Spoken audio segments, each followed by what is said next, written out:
Welcome. We are so glad that you joined us for our character study webinar today. I am Paula Lutzi, a GrapeSEED professional learning specialist. Today, Julie Baxa is going to give you an inside look at diving into characters and settings. Julie has over 20 years of elementary classroom teaching experience, including having been a reading recovery teacher. She is currently a professional learning specialist and supports teachers in their journey to help students develop oral language as a bridge to reading and writing. Julie is also working towards her PhD in reading and language arts. This session is going to be interactive, so you'll be able to write your comments and questions in the blue chat bubble near the bottom of your screen. With that being said, I'd like to introduce you to Julie Baxa. Thanks, Paula. Hi, everyone, and thanks for being here. It's my pleasure to be here to talk to you today about character study.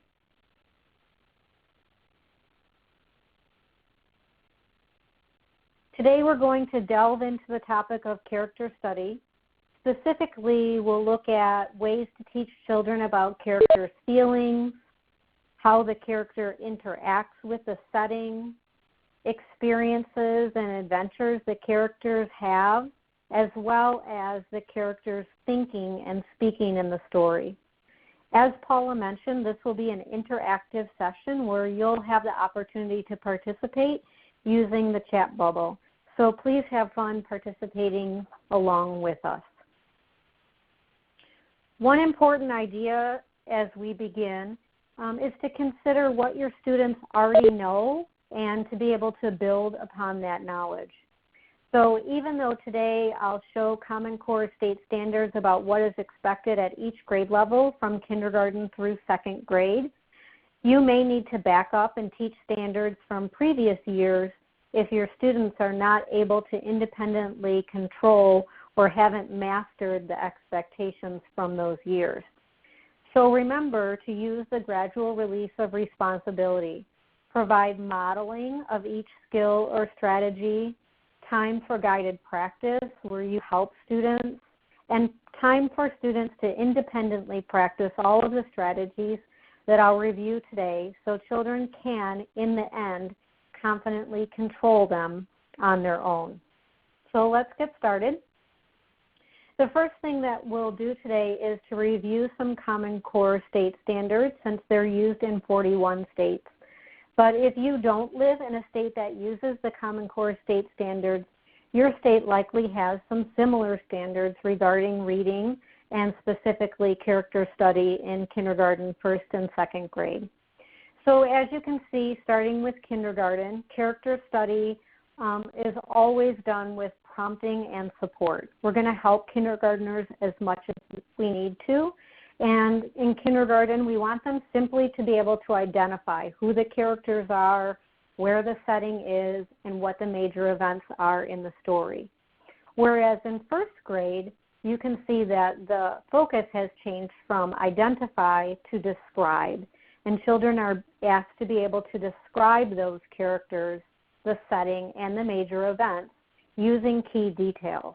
And that's code word for they have to be able to use evidence from the story. And by the time children get to second grade, the description is more representative of how characters respond to events and challenges. And that means that children need to know how characters change over time. How did they respond to a change in setting? How did they respond to other characters? How did they respond to the problem in the story? The next part of the Common Core state standards about characters, you'll see again that kindergarten children are going to get lots of prompting and support from us. And in this standard, the focus is on the relationship between the pictures and the words and getting our students to know that both the pictures and the words can tell us about characters. In first grade, children will need to be able to describe the characters, again, using evidence from the story. And in second grade, children will be asked to be able to compare and contrast and include the character's point of view, and also to be able to use different voices for different characters. And in the third standard that has to do with character study, in kindergarten, again, we're going to provide prompting and support, and the stress is on familiar stories and getting children to understand the adventures and experiences of characters. And according to Elizabeth Soulsby's research, finding a familiar story means that children should be exposed to that story at least 5 times before they're asked to compare and contrast adventures or experiences of characters. In first grade, again, children are asked to compare and contrast, but they'll need to be able to do it independently on their own by the end of first grade. So again, we want to think about that gradual release of responsibility as a tool to help our instruction and ensure that children will be able to master these strategies by the end of the year. And in second grade, we have to demonstrate understanding and pay attention again to change over time. So as I go through the PowerPoint and presentation today, I'll be addressing these Common Core state standards along the way. So where do we begin? The first thing we need to do is to teach children what the word character means. What is a character? One way to explain this to your students might be like this. Boys and girls, you probably already know about many characters from your favorite movies. I bet you've watched movies and TV for years. Elsa is one character that you know. Dora the Explorer is another character that you know. If you've watched the movie Frozen on TV, you know that the story will feature Elsa, the Queen of Arendelle, and her sister Anna, and Olaf, the snowman who likes warm hugs. Each of these is a character in the movie Frozen. So my goal is to teach new concepts always by linking to children's known, and they definitely know about Elsa and Anna. So after children understand what a character is, then you can read a story and easily help children identify who the characters are in that story. One easy way for early elementary students to get to know characters and be able to describe them is to look at the pictures, and also to think about how those characters might be feeling in the pictures.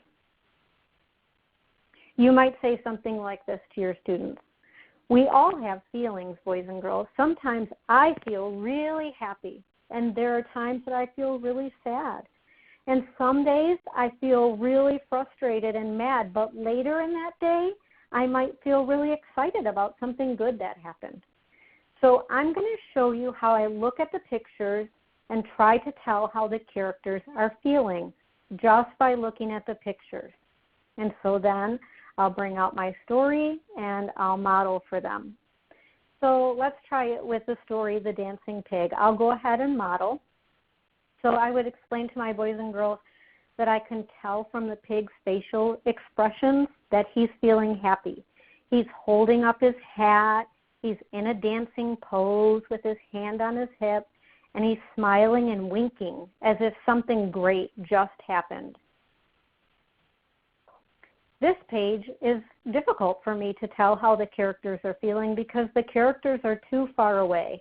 And when I'm being a detective and I'm looking for clues about characters' feelings, not every page will work for me. So I have to go to the next page and see if that page will work. I've purposely masked the words at this point because I want my students to focus on the pictures and really study them. So again, I can see from the farmer's gesture of holding his chin, his body language of being slumped over while sitting, and his facial expression of frowning that he's really sad. I see also that the frog is pointing to the farmer and his mouth is hanging open. He looks like he's telling the other animals something, and the animals are all looking at Farmer Brown. Then I'll unmask the words so we can use both the pictures and the words to decide how the characters are feeling. The frog says, Farmer Brown is sad. Boys and girls, were we right? Was he sad? We sure were right. He was very sad. So let's try it together. I'm going to show you a picture from this story, and there's actually two pictures on the page. Again, the words are masked, and this is your opportunity to participate.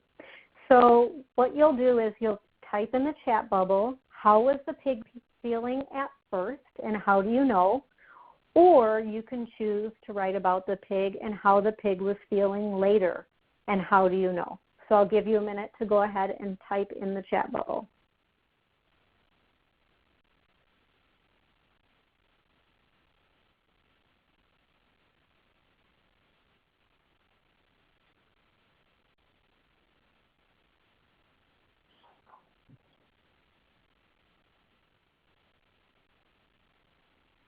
Yes, someone wrote that in the first picture, the pig looks frustrated or mad.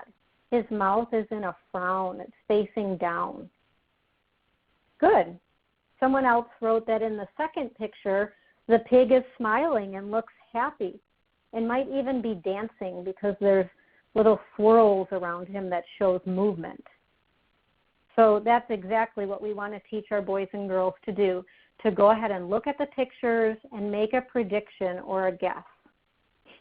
Yes, someone else wrote in the first picture, he looks upset, and in the second picture, he looks elated. Nice. So then I can reveal the words to the boys and girls, and we can check to see were we right. And so I can see that the pig was sad. And the reason he's sad is because he did not know what to do for the farmer. And in the second picture, he is happy because he figured out how to make Farmer Brown happy. Someone else wrote that the pig is feeling worried in the first picture because his mouth is together and his hands are out. So specifically what in the picture told you that? That's great. And the second picture shows a happy pig because he's smiling and dancing. And he would dance if he were happy. So the more details that we can model for our boys and girls, the easier it will be for them to take on that same strategy. So first we looked at the pictures and we thought about how characters must be feeling. So now let's think about and notice the setting that characters find themselves in.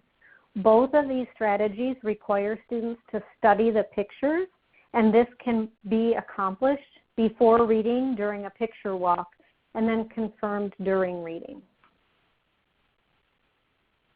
So first, children need to know what a setting is. So I might have to teach or explain to my boys and girls what a setting is. I might say something like this. Boys and girls, our setting at the moment is our classroom. That's where we set. When you leave at the end of the day today, maybe your setting will be the latchkey room. Or maybe you'll go to the library where after school club meets. Or maybe you'll go home and your setting will be your home. Or maybe you go to the gym for basketball practice or cheerleading practice. A setting is the place where characters are in. So let's look at our story this time and think about the setting that our characters find themselves in. Now on this page, I could tell that how the pig was feeling, but trying to figure out the setting from this page is a little tricky. We could make some guesses though. Someone might guess that, I might guess that they're based on the fact that there's a dirt floor and it's a pig, that maybe they're in the barn. But based on the fact that the pig is holding a top hat and there's a floodlight on him, some other people might think that he's on a stage. So we'll have to keep gathering evidence through our story as we go. Now this page was difficult to tell how the characters felt because they were so far away, but this page is perfect to discuss setting. There's a barn, there's fields of crops in the background, the farmer's carrying a hoe and a bucket, he's wearing overalls and a hat. All of these things contribute to the setting. And again, as we read, we could confirm that yes, they are on a farm, and more specifically, the animals are in a barn. Whereas the previous picture may have been more obvious to young children because of the picture of the barn, pictures like this might not be so obvious. These cutaway pictures are often confusing to our students, and we might not realize it. So having a discussion about where the animals are and where the farmer is might yield some surprising conversations with young children, and you might actually have to flip back and show them the stool on this page and the animal standing at the door of the barn to get the perspective of this cutaway in the next picture. So what's new for first grade with setting? In kindergarten, remember that children are expected to be able to identify characters, setting, and major events. And in first grade, we need children to be able to describe characters and setting and major events using those key details, which again, that's code for children need to be able to use evidence from the story. And so one thing that is really important in first grade is the passage of time. It's a really important focus, but sometimes we just have to help our boys and girls notice it. We might notice the time of day. We might notice the weather or the season.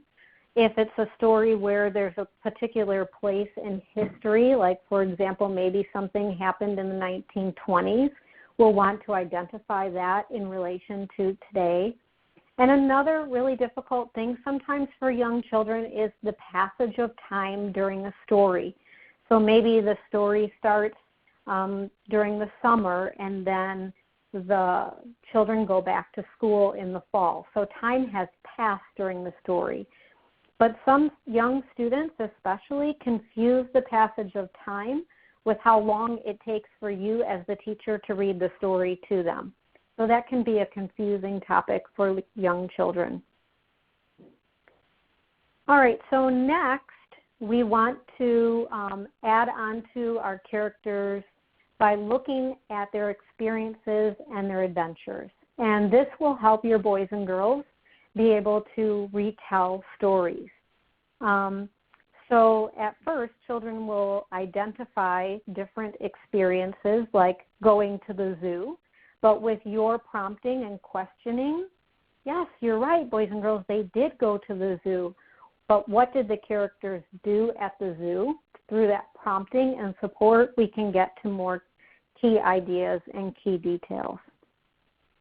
We should know that some stories are experience stories where they sort of give a list of things that the character experienced, and there's no problem that they need to overcome in these types of stories. And there are also adventure stories where there's a problem that the main character must solve in order to complete his or her adventure. So the actions or events often happen around solving that problem. So you might say something like this to your boys and girls. It's our job as readers, boys and girls, to pay attention to what a character does throughout the story from the beginning to the end. So let's look at the characters in this next story and discuss what that tells us about the characters. And boys and girls, I'm going to do a few pages for us. I'm going to show you how I think about Marvin Monkey. First, I can see that the students are in their classroom, that's the setting, and that they're smiling and happy. Those are their feelings. But now we're moving on to experiences and actions. And so I look at the picture and I say, there are these three little lines that are coming out from the door. That tells me that there's some sort of noise at the door. And the boy that's standing closest to the door, he's looking at it, so he must hear some sort of noise as well. And when I look around the classroom, I see that the boys and girls all seem to be just standing around and looking at each other like they're expecting something to happen or waiting for something to happen. On this page, there's an adult. I'm assuming that she's the teacher, and she opens the door. And her action, the hand gesture, tells Marvin Monkey to come in. she's smiling and happy also to see the monkey. The children now are clapping their hands and they're still smiling, and that tells me that they're happy too that the monkey is at school. And now the children are smiling and sliding down the slide with Marvin Monkey, and they look like they're waving their hands in the air and possibly saying, "Whee!" And in the second picture, the monkey and the girl are swinging together and smiling at each other. So let's try it together. Let's think about Marvin Monkey and his experience and his adventure, and what do we know about him from that experience. So here's another picture and your opportunity to participate in the chat bubble.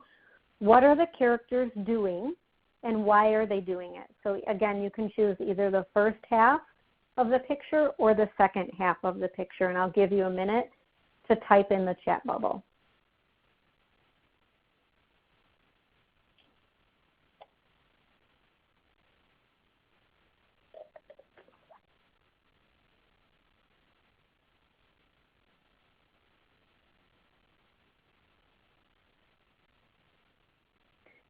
So someone wrote, Marvin Monkey is getting a drink because they were playing outside and he's thirsty. So good, I learned what the character is doing and why he might be doing that. Nice.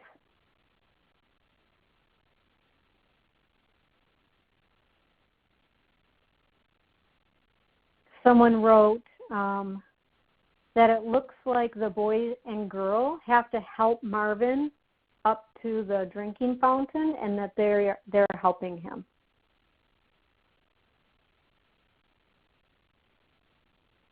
And the second picture, someone wrote, the boys and girls are sitting in chairs and Marvin is sitting on the table. And why? Because he probably hasn't been to school before and he doesn't know that he should sit in the chair.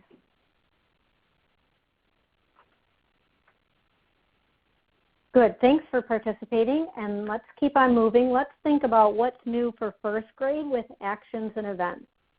In kindergarten, especially children who are participating in Writer's Workshop and are learning about beginning, middle, and end in maybe their writing time, will then naturally lead to reading and being able to tell the beginning, middle, and end.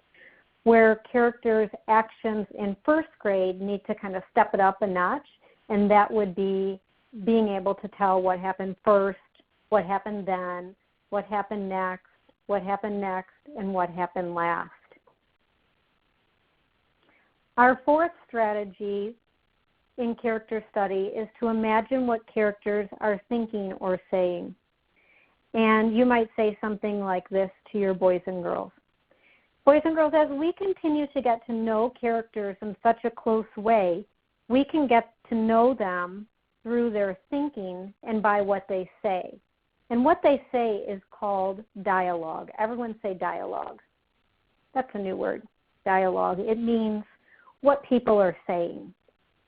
We can also think about their voice and imagine how characters might sound. And just as a tip, like Reader's Theater is a great way to encourage children to imagine how characters might sound and use different voices for different characters. So you might say, boys and girls, we're going to look at the pictures and we're going to think about the story and imagine what characters might be thinking or saying on that page. So again, we'll use the dancing pig, and thinking back to what we already talked about today, I can see that he's happy and smiling and his facial expressions. I can see that he's proud and he's holding up his hat and in his dancing pose. But what might he be thinking? Well, if he's proud of something that he just did, he might be thinking, I did it. Or he might be thinking, whew, I made it, yay.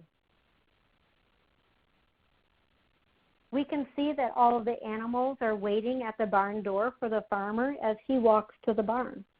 So the animals might be thinking, I'm hungry. I hope Farmer Brown will feed us. Or maybe they're thinking, here he comes. It's dinner time. I wonder what Farmer Brown is thinking here. If we could make a thought bubble right above his head, what might it say? It might say, I'm sad. So far we focused on the pictures, but now I want to look at the actual dialogue or his talking. So I need to show my boys and girls some words, and I can see exactly what the frog says. The frog says, Farmer Brown is sad, said the frog. What can we do to make him happy? I want to read the actual dialogue with the boys and girls and confirm that what we predicted was correct. On the next page, there is a thought bubble again, and the owl is thinking about Farmer Brown and imagining that he's going to be happier. He's sitting up straight and smiling, and the owl is imagining the farmer with a big dinner in front of him. So the owl says, I know, said the owl. Let's make him a nice dinner. I will give him an egg for his dinner, said the chicken. And I will give him a nice big carrot, said the rabbit. And again, we can talk about the dialogue on that page and what did the rabbit say and what did the chicken say and what did the owl say, and really delve into that idea of dialogue. So what's new for first grade with thoughts and dialogue? And one thing that we can teach children is that we can find out about characters, what they like and what they don't like by watching what they do. And that tells us about their thinking and about what they might say. So when I watch my son, for example, I might give this example to my students, I can see that he loves to play computer games. And I can see that because he practices every day. But when I ask him to clean his room, I can tell that he doesn't like to do that because he might spend an hour in his room, but he only cleans for 5 minutes. So what's new for first grade with thinking and dialogue? Well, what we want children to do in first grade is to think, why do you think a character thought that? Or why do you think the character said that? And again, we need to give specific evidence from the words and pictures. And children need to be able to do that on their own by the end of the year. So let's put all of this together.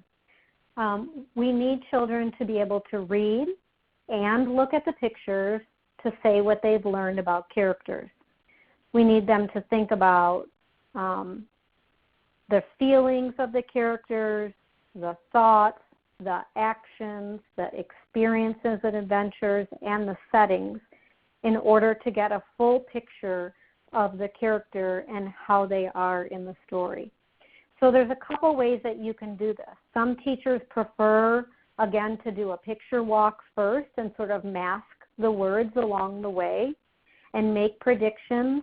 And then when you're done making predictions through the whole story, going back and confirming while reading. Or some teachers, especially at the beginning of character study, like to go page by page and make some predictions and look at the pictures and then read the words to confirm.